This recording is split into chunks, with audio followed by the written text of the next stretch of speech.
Captain Vijayakanth அவர்களுடைய திடீர் இழப்பானது ஒட்டுமொத்த எல்லா தமிழக மக்களுக்கும் ஒரு பெரும் சோகத்தை கொடுத்திருக்கிறது மட்டும் இல்லாம கேப்டன் விஜயகாந்த் அவர்கள் ரொம்பவே ஆசையாவும் செல்லமாவும் வளர்த்துட்டு வந்த நாய்க்குட்டியானது இப்போ கடுமையான சோகத்துல இருந்துட்டு இருக்கிறதாகவும் வீட்டை சுத்தி சுத்தி வந்து விஜயகாந்த் அவர்களை தேடுறதாகவும் மேலும் சாப்பிடாம விஜயகாந்த் அவர்களுடைய புகைப்படம் முன்னாடி நின்று கண்ணீரோட அது செய்யற செயல்களை பத்தியும் அதை இருந்துட்டு இருக்கிற சோகத்தை பத்தியும் அவங்களுடைய உறவினர்களும் வீட்டுல வேலை பார்க்கிற பணிப்பெண்களும் நெஞ்ச கலங்கடிக்கிற இந்த விஷயத்தை சோகமா பேட்டி அளிச்சிருக்காங்க. கேப்டன் விஜயகாந்த் அவர்கள் இப்போ நம்ம எல்லாரையுமே விட்டு மறைஞ்சிட்டாரு. மக்கள் எல்லாரும் எந்த அளவுக்கு அவர் மேல பாசமா இருந்து சோகமா இருந்துட்டு இருக்கோமோ அதே மாதிரி தான் இப்போ அவர் ஆசையா வளர்த்து வந்த நாய்க்குட்டியும் 3 நாட்களா சாப்பிடாம கடுமையான சோகத்துல இருந்துட்டு இருக்கு. விஜயகாந்த் அவர்களுக்கு செல்ல பிராணிகள் அப்படின்னா ரொம்பவே பிடிக்கும். அதுலயும் நாய்கள் அப்படின்னா தூக்கி வச்சு கொஞ்சுவதா சொல்லப்படுது. தான் சின்ன வயசுல இருந்தே ரொம்பவே ஆசையா நாய்களும் மாடுகளும் வளர்த்துட்டு வந்திருக்காரு. குறிப்பா நாய்கள் தான் அதிக அளவுல வளர்த்திருக்காரு. அதுல இவர் வளர்த்த பல நாய்கள் செத்து போயிருக்கிறதாகவும் அப்பையெல்லாம் விஜயகாந்த் அவர்கள் சின்ன புள்ள மாதிரி கண்ணீர் விட்டு அழுவதாகவும் அந்த சோகத்துல இருந்து மீள முடியாம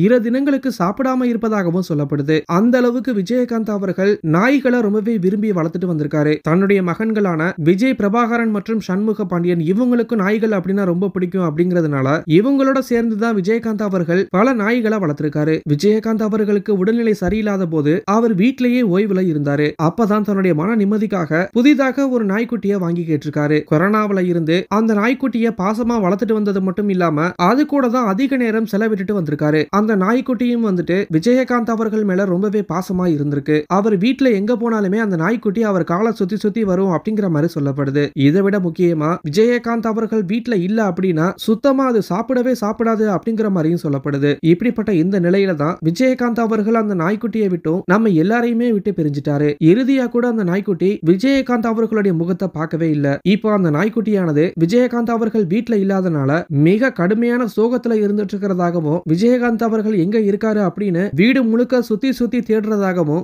மேலும் முன்னாடியும் பின்னாடியும் எங்க இருக்காரு அப்படின்னு தேடி தேடி சோகமா உட்கார்ந்து இருக்கிறதா சொல்லப்படுது. மேலும் விஜயகாந்த் அவர்களுடைய புகைப்படத்தை பார்த்து கண் கலங்கி அழுகிறதாகவும் அது சாப்பிட்டு 2 நாட்கள் மேல ஆகுது அப்படிங்கிற மாதிரி அங்க வேலை பார்க்கிற பணிப்பெண்களும் அவருடைய உறவினர்களும் இப்ப இந்த சோகமான விஷயத்தை தெரிவிச்சிருக்காங்க. இத பார்க்கும்போது ஏற்கனவே சோகத்துல இருந்துட்டு இருக்கிற நமக்கு மேலும் நம்ம மனதை கலங்கடிச்சு கண்ணீரை வர வச்சிருக்கு. சோகமா இருந்துட்டு இருக்கிற இந்த நாய்க்குட்டி பத்தினா உங்களுடைய கருத்துக்களை கீழே இருக்கிற கமெண்ட் பாக்ஸ்ல போஸ்ட் பண்ணுங்க. மேலும் இது போன்ற செய்திகளை தெரிஞ்சுக்க நம்மளுடைய சேனலை சப்ஸ்கிரைப் பண்ணுங்க.